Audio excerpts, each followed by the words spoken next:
Boston playoff star Jayson Tatum and Cleveland coach Tyronn Lue are cousins. The Cavaliers and Celtics might as well be.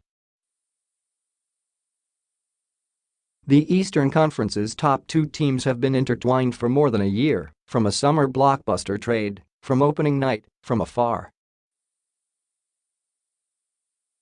Although there were long stretches this season when it seemed at least unlikely, and maybe impossible, that the Celtics and Cavs would reach the conference finals, they're back again and meeting in the playoffs for the third time in 4 years. The series everyone wanted. The one few expected to see. And yet here they are, the odds-defying Celtics, guided by baby-faced coach Brad Stevens and prospering without injured stars Kyrie, Irving and Gordon Hayward, versus the Cavs, who despite a massive roster makeover in February, are rolling as 33-year-old LeBron James enhances his legend with every game.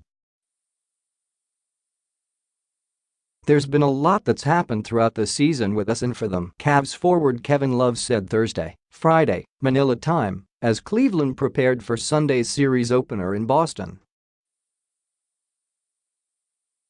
Both teams have raised their level of play and been through it, but are here now and have to lay it all on the line. It's hard to process how much has changed for these teams since they played last May. Major moves, injuries, upheaval. After the Cavs beat the Celtics in 5 games in last year's conference finals to advance to their third straight NBA finals, there were no hints the two franchises would ramp up their rivalry with a trade that caught their entire league, off guard. The Cavs succumbed to Irving's trade demand. He was tired of playing in James' shadow and sent the All-Star to Boston for Isaiah Thomas, a first-round draft pick, forward Jake Crowder and center Ante Zizic.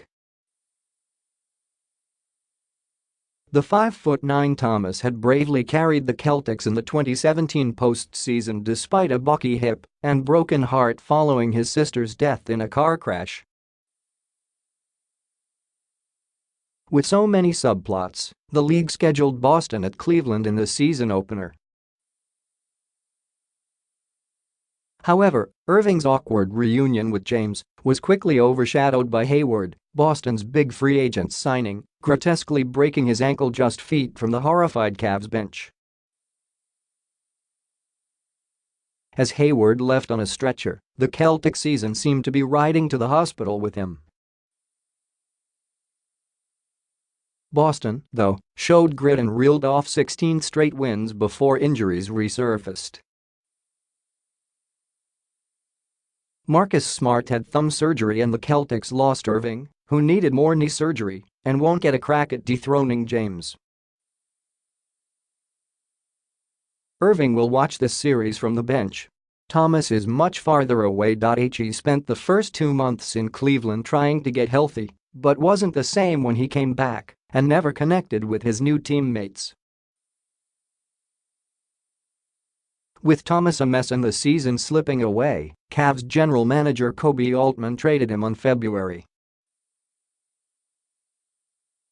8 to the Lakers for Jordan Clarkson and Larry Nance Jr. Altman didn't stop there, dealing Crowder and Derrick Rose to Utah for Rodney Hood, sending Dwyane Wade back to Miami and acquiring point guard George Hill from Sacramento.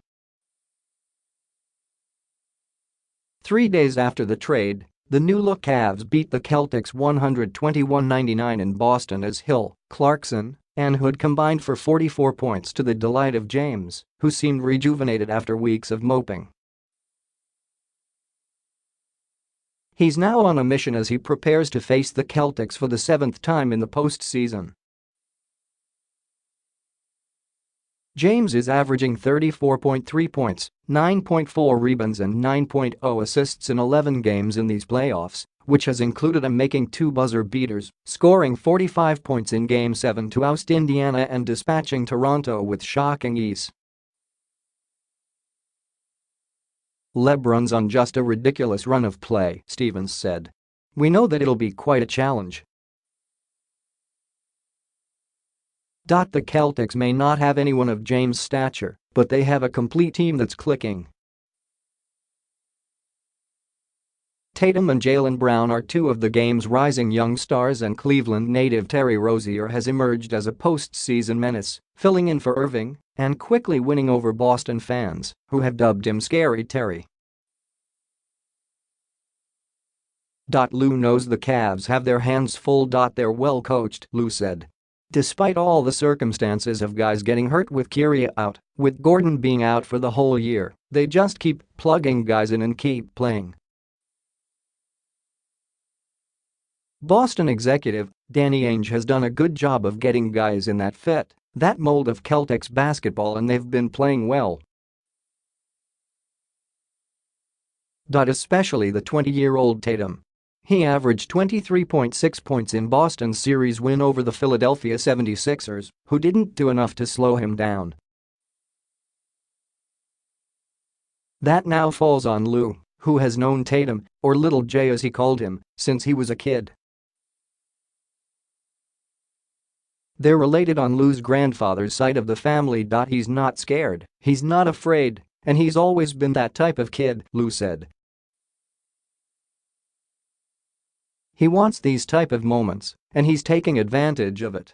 With Kyrie and Gordon going down and him having a chance to play the minutes he's been playing, starting and playing in the playoffs the way he has, he's taken full advantage of it. But he's never been scared, he's never been afraid of the big moment. You can see that. 6 years ago, a 14-year-old Tatum posted a picture of himself wearing a replica Kobe Bryant jersey with James on Twitter and asked Cleveland's superstar to follow him. Lue smiled when shown a picture of his cousin. Now look, he said. That's crazy.